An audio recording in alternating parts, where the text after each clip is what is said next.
So I'm here with Ethan Becker, my friend.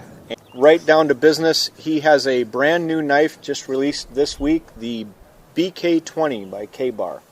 Yes, the Bundock Bowie. So this is a full 1/4-inch stick.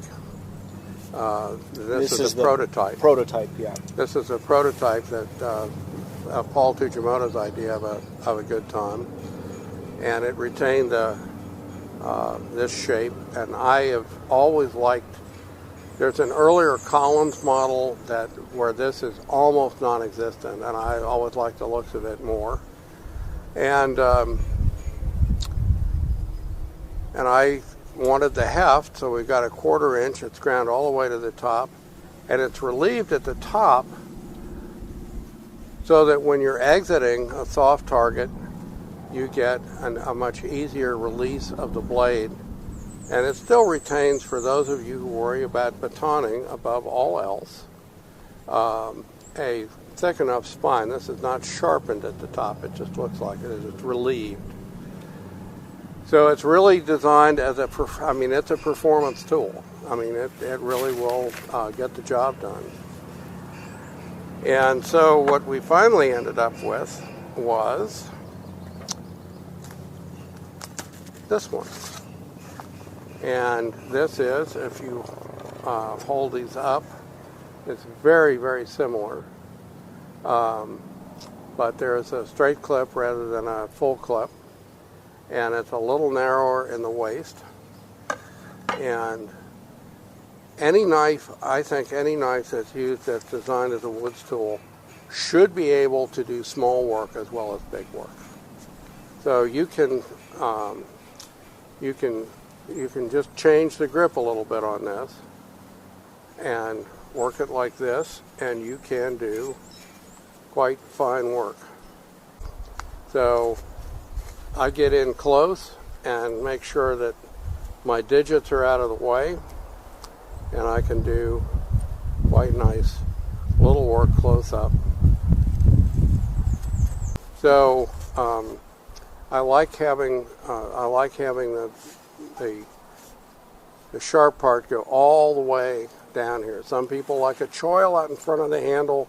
To me, that's a recipe for. I know that it will be a disaster for me because I will end up with a finger that will slip up onto the blade itself, and I will start bleeding, and I don't like to bleed. Anyway, it's a good chopper, and it plays machete very well, and it's pretty good at the little stuff. And you can do this with any big knife, and it's a kind of a useful thing to know, and it's an emergency thing. But if you take your thong and put it back here, you can use it awkwardly, but you can still use it with a considerable amount of control if you have to skin something. And it's just another tool in the toolbox. I really want something small to do that, but I can do it with this. But anyway, it's a quite versatile tool. It was absolutely the single most useful weapon and tool we had. It'll only be a less than 500-piece run. So I bought one right away as soon as I heard about it.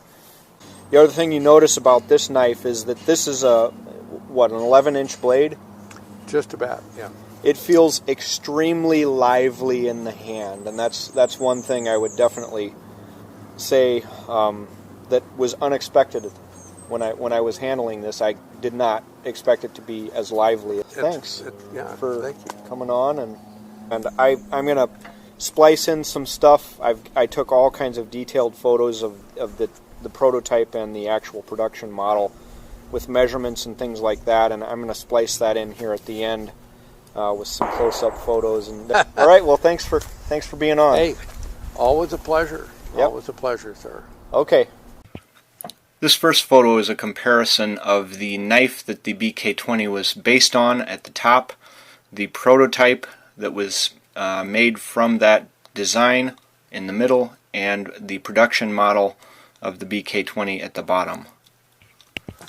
This next photo is a comparison of the prototype with the production model in terms of blade length and blade shape. The published specs on the production model is that the knife weighs 1.35 pounds. The blade length is 10.8125 inches, and the overall length is 16.375 inches. It comes with an edge angle of 20 degrees. The blade thickness is 1/4 inch. The steel is 1095 Crovan, and the Crovan signifies that there is some chromium and vanadium added to the steel to give it magical benefits. It is hardened to a RC between 56 and 58. One definite area of difference between the prototype and the production model is the height of the blade right next to the handle. The height of the blade on the prototype is about 2 inches, and the height of the blade on the production model is just under 1 3/4 inches. The height of the blade at the maximum height, just at the clip, is also different, with the prototype being slightly taller than the production model. It looks like the production model is just over 2 inches in maximum height, with the prototype being well over 2 inches, more like 2 1/4. The knives also differ in where the clip starts and the length of the clip as a total of the blade length. The production model up top has a clip length of 3 inches, and the prototype was at 4 inches. In these next two photos, you can see that the handles are identical, and in fact the holes are identical and the overall handle shape is identical. However, you can see with the prototype being on top, and you can see the various portions of the blade that were changed between prototype and production model. Hi, I'm Jacob Beach with the Prepper's Bunker Outdoors. Today I am incredibly excited to bring you another fan submission, and that is the BECKER BK20. Oh man, I'm excited about this knife. Let's check it out.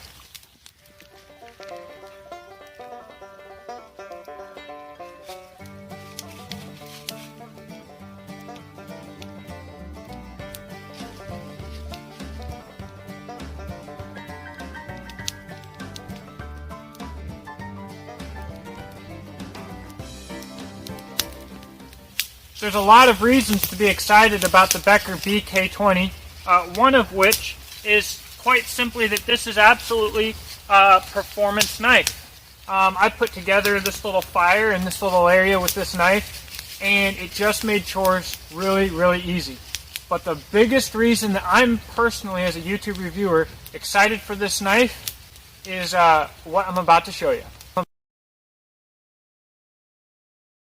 So that's right. This thing on paper is like kissing cousins with the SE Hungless, which I call Jungless because I'm a redneck. And it's so exciting to have something so close in the market to such an iconic knife. This is cool. So, like usual, okay, we'll talk about the handle. Check it out there. It's a BECKER handle. If you're watching this channel, you're probably pretty familiar with BECKERs and with the BECKER handle.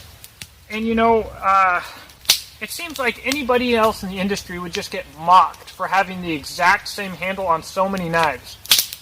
But Mr. BECKER is a little bit different. Maybe not because of his personality, although that is part of it, because he's an awesome guy. But this handle, I think, is just so well designed that you can just go ahead and slap it on 15 different knives and have it complement each of them very well, some more than others. The blade. The blade, for me, is what makes this knife special. You've got 1/4 inch of 1095 Crovan. You've got a full-size blade, just over 10 inches here. To me, personally, this thing is like what the BK9 should have always been. And honestly, I think that if K-Bar could have made this in place of the BK9 all of these years at about the BK9 price, it'd dominate the market. Actually, the most exciting thing about this knife is its performance, but the saddest thing about this knife is it's not made enough. Excuse me, it's not made anymore. Honestly, hopefully, if enough people start ranting and raving about this knife, maybe they'll bring it back, because this knife absolutely performs. I've got to talk to you guys about the BK20 sheath.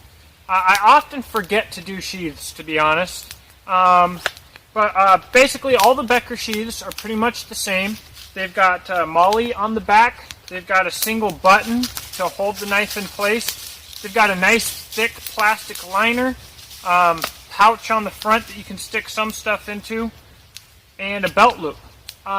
They're simple, but I tell you what, they are workable. The Becker sheaths are much higher quality, and they're definitely serviceable. If you own a Becker and you use it every single day, you might want to upgrade the sheath because it's nice, but you'd never have to. They're serviceable, simple sheaths. Anyways, this knife, this is a first review. I've done a little bit more work than I normally do on first impression videos, and it's just beautiful to use. I have so much experience with Becker handles that this thing, more than any other Becker, right away just became an extension of my arm. Snap cuts on little stuff like a machete, full-on cuts for chopping up the cedar for this fire. This thing's exciting. If you're interested in the BK20 and seeing how this performs, you're probably not going to see as many videos as you do on other knives because it's not in production anymore. I will be putting this knife through everything, and of course, there will be a head-to-head match between this and the Junglist.